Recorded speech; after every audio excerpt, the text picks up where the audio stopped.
আসসালামু আলাইকুম রহমতুল্লাহি ওবারাকাতুহ। সম্মানিত দর্শক, আজকে আমরা এটা বিশ্লেষণ করার চেষ্টা করব সহিহ হাদিস থেকে ফজর থেকে এশা পর্যন্ত 5 ওয়াক্ত নামাজের ওয়াক্ত কখন শুরু হয় এবং কখন শেষ হয়, কতক্ষণ পর্যন্ত থাকে, হাদিসের মধ্যে বিষয়টা কিভাবে উল্লেখ আছে। তো আমরা প্রথমে জানব ফজরের ওয়াক্ত সম্পর্কে। হাদিসের মধ্যে আছে ফজরের ওয়াক্ত শুরু হয় সুবহে সাদিক থেকে। সুবহে সাদিক কখন হয়? পূর্ব আকাশ থেকে যখন একটা সাদা রেখা উত্তর দক্ষিণ অ্যাঙ্গেলে একটা সাদা রেখা প্রতিফলিত হয়, একটা সাদা রেখা দেখা যায় শেষ রাতে, যেটা পূর্ব আকাশ থেকে উদিত হয়। পূর্ব আকাশ থেকে উত্তর দক্ষিণ অ্যাঙ্গেলে একটা সাদা রেখা যখন আকাশের মধ্যে দেখা যায় তখন সে সময়টাকে বলা হয় সুবহে সাদিক। তো এই সুবহে সাদিক থেকে ফজরের ওয়াক্ত শুরু হয় এবং ফজরের ওয়াক্ত শেষ হয় আইয়াতুল করনুশ শামসিল আউয়াল, যখন পূর্ব আকাশে সূর্যের প্রথমাংশ উদিত হয়। অর্থাৎ সূর্য যখন উদিত হতে শুরু করে, সূর্য যখন পূর্ব আকাশে উঠতে শুরু করে, তখনই ফজরের ওয়াক্ত শেষ হয়ে যায়।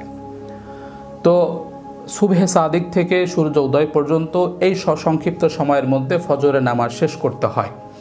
এবং আল্লাহ রাসূল সাল্লাল্লাহু আলাইহি ওয়াসাল্লাম ফজরের নামাজ শেষ করতেন সূর্য উদিত হওয়ার বেশ কিছু সময় আগে, অর্থাৎ 15-20 মিনিট আগেই ফজরের নামাজ শেষ করতেন।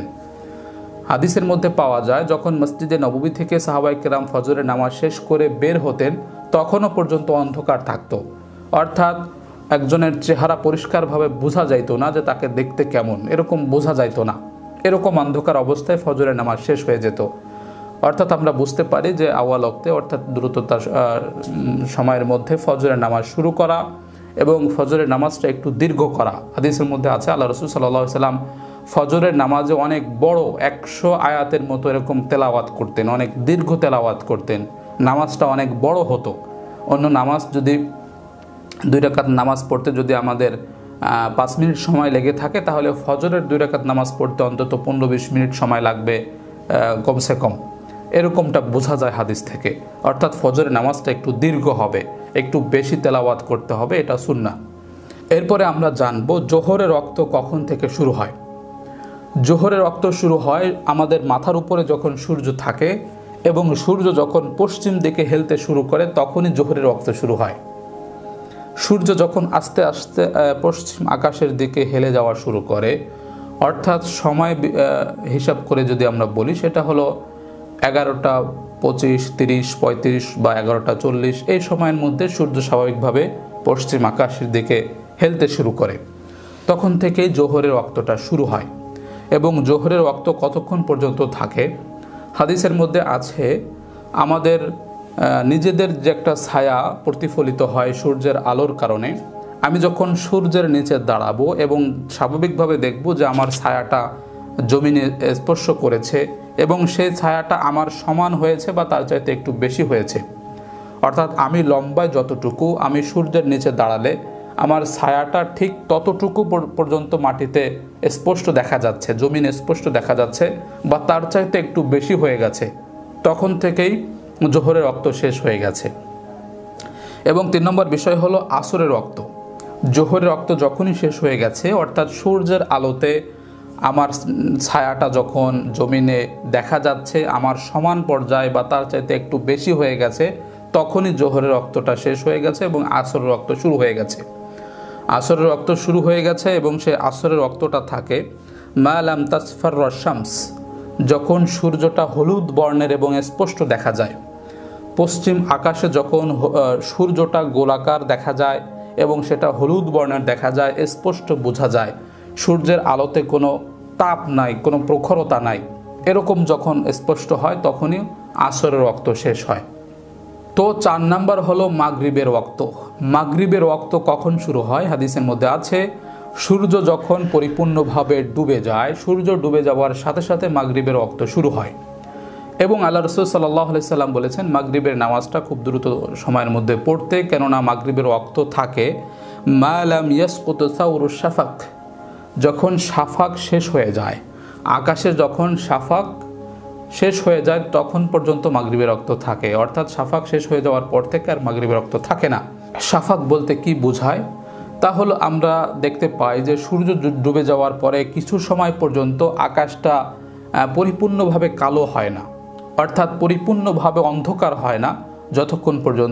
ততক্ষণ পর্যন্ত তারকারাজ স্পষ্টভাবে বোঝা যায় না এবং মনে হয় যেন আকাশে সাদা বর্ণের কিছু একটা আছে, যার কারণে পরিপূর্ণ এখন অন্ধকার হয়ে পারেনি। তো তখন পর্যন্ত মাগরিবের ওয়াক্তটা থাকে। যখনই শাফাক শেষ হয়ে যায়, যখনই আকাশ পরিপূর্ণ অন্ধকার হয়ে যায় এবং আকাশের তারকারাজিগুলো স্পষ্টভাবে বোঝা যায়, তখনই শুরু হয় এশার ওয়াক্ত, অর্থাৎ মাগরিবের ওয়াক্ত শেষ হয়ে যায়। তো আমরা 5 নম্বরে বুঝতে পারলাম এশার ওয়াক্ত কখন শুরু হয়। এশার ওয়াক্ত শুরু হয় মাগরিবের ওয়াক্তটা যখন শেষ হয়ে গেল, শাফাক শেষ হয়ে গেল, আকাশ থেকে সাদা বর্ণ বিলুপ্ত হয়ে গেল এবং আকাশটা একদম কালো বর্ণের ধারণ করেছে, অর্থাৎ অন্ধকার হয়ে গেছে। আকাশ বোঝা যাচ্ছে না, কিন্তু আকাশের মধ্যে তারকারাজ স্পষ্টভাবে বোঝা যাচ্ছে। তখন থেকে এশার ওয়াক্ত শুরু হয়ে গেছে। এবং এশার ওয়াক্ত শুরু হওয়ার পরে কখন পর্যন্ত সে ওয়াক্তটা থাকে, হাদিসের মধ্যে আছে ইলা নিসফিল লাইল, অর্থাৎ মধ্যরাত পর্যন্ত এশার ওয়াক্ত থাকে। মধ্যরাত বলতে আমরা 11:30 থেকে 12টা পর্যন্ত ধরতে পারি, অর্থাৎ সূর্য ডুবে যাওয়ার পর থেকে শুরু করে সুবহে সাদেক পর্যন্ত সম্পূর্ণ একটা রাতকে সমান 2 ভাগে ভাগ করলে মধ্য অবস্থা যতক্ষণ পর্যন্ত হয়, অর্থাৎ সেটা 11:30 থেকে 12টা পর্যন্ত, সেই সময় পর্যন্ত এশার ওয়াক্ত থাকে। এরপরও এশার নামাজ পড়া যায়, তবে উত্তম হলো মধ্যরাত পর্যন্ত বা এর মধ্যে নামাজ শেষ করে দেওয়া। ফিকি হানাফি মতে আমরা এশার নামাজ পড়তে পারি মধ্যরাত পর্যন্ত, অথবা তারপরে যদি কোনো কারণে, কোনো ওজরের কারণে যদি আমাদের নামাজ বিলম্ব হয়, তাহলে মধ্যরাতের পর থেকে সুবহে সাদেক পর্যন্ত আমরা এশার নামাজ পড়তে পারি। সুবহে সাদেক পর্যন্ত এশার ওয়াক্ত থাকবে, তবে উত্তম হলো মধ্যরাত পর্যন্ত এশার নামাজ শেষ করে ফেলা, মধ্যরাতের পর থেকে আর না পড়া। তবে কোনো ওজরের কারণে, কোনো ওজরের কারণে যদি আমাদের বিলম্ব করতে হয়, তাহলে আমরা সুবহে সাদেক পর্যন্ত এশার নামাজটা পড়তে পারবো। সেই সাথে আরও একটা কথা বলতে চাই, তাহলে আল্লাহ রাসূল সাল্লাল্লাহু আলাইহি সাল্লাম এশার নামাজ পড়তেন একটু বিলম্ব করে, অর্থাৎ সাথে সাথে পড়তেন না। অন্যান্য নামাজ ফজর, জোহর, আসর, মাগরিব, এশা যেরকম আউয়াল ওয়াক্তে পড়ার কথা বলা হয়েছে, কিন্তু এশার নামাজটা একটু আল্লাহ রাসূল বিলম্বে পড়তেন, অর্থাৎ শাফাক শেষ হয়ে যাওয়ার পর থেকে 1-1.5 ঘন্টা পরে পড়তেন। অর্থাৎ আমরা সময় যদি বলতে চাই, তাহলে 9টা, 9:30 এরকম সময় পড়তেন। 9টার পরে আমরা তো 7:30, 8টা, 8:30টার মধ্যে পড়ে ফেলি, কিন্তু আল্লাহ রাসূল সাল্লাল্লাহু আলাইহি ওয়াসাল্লাম, সাহাবায়ে কেরাম একটু বিলম্বে এশার নামাজ পড়তেন। অর্থাৎ এশার নামাজের পরে তারা আর কোনো কাজ করতেন না, দুনিয়াবি কোনো কর্মে লিপ্ত থাকতেন না, খাওয়া দাওয়া করতেন না, এশার নামাজের পরে ঘুমিয়ে যেতেন। এটা হলো আল্লাহ রাসূলের সুন্নাত। তো এশার নামাজের আগে সব কাজ শেষ করে এশার নামাজ পড়ার পরে সবাই ঘুমিয়ে যাওয়ার জন্য প্রস্তুত হতেন, এটাই হলো সুন্নাত। তবে আমরা একটু আগে আগে পড়ে ফেলি, এরপরে দেখা যায় আমরা খাওয়া দাওয়া করি, গল্পগুজব করি, চলাফেরা করি। এটা আসলে সুন্নাহসম্মত হচ্ছে না। আমরা যদি একটু বিলম্বে নামাজ পড়ি এবং নামাজের পরে আর কোনো কাজ করা যাবে না, নামাজের পরে আমরা সুন্দর মতো ঘুমিয়ে যাওয়ার চেষ্টা করব, তাহলে সেটা সুন্নাহসম্মতভাবে হবে।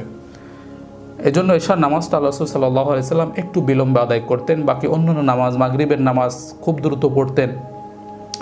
তবে মাগরিবের আজান দেওয়ার সাথে সাথে 2-3 মিনিটের মধ্যে, 5 মিনিটের মধ্যে নামাজে দাঁড়িয়ে যেতে হবে, বিষয়টা এরকম না।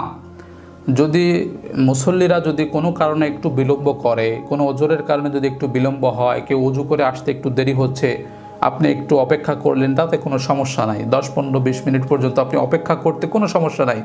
এমনও দেখা যায় অনেকে নফল রোজা রেখেছে, তাদের ইফতারি করতে একটু সময় লাগতে পারে। অনেকে দূর থেকে এসে আপনার জামাতে শরিক হবে, তাদের নামাজ শুরু করতে একটু দেরি হবে। এজন্য আপনি অপেক্ষা করলেন, তাতে আপনার কোনো ক্ষতি হবে না। মাগরিবের আজানের সাথে সাথে দাঁড়িয়ে যেতে হবে, বিষয়টা এরকম না। কোনো ওজরের কারণে যদি আপনি 10-15 মিনিট অপেক্ষা করেন, তাতে কোনো সমস্যা হবে না। তবে দেখতে হবে যেন শাফাক শেষ হয়ে যাওয়ার আগেই আমার নামাজটা শেষ হয়, অর্থাৎ যে সময়টা থাকে এই সময়ের মধ্যে যেন আমি নামাজটা শেষ করতে পারি। সেটা 1 ঘন্টা থেকে 1.25 ঘন্টা পর্যন্ত থাকে মাগরিবের ওয়াক্ত।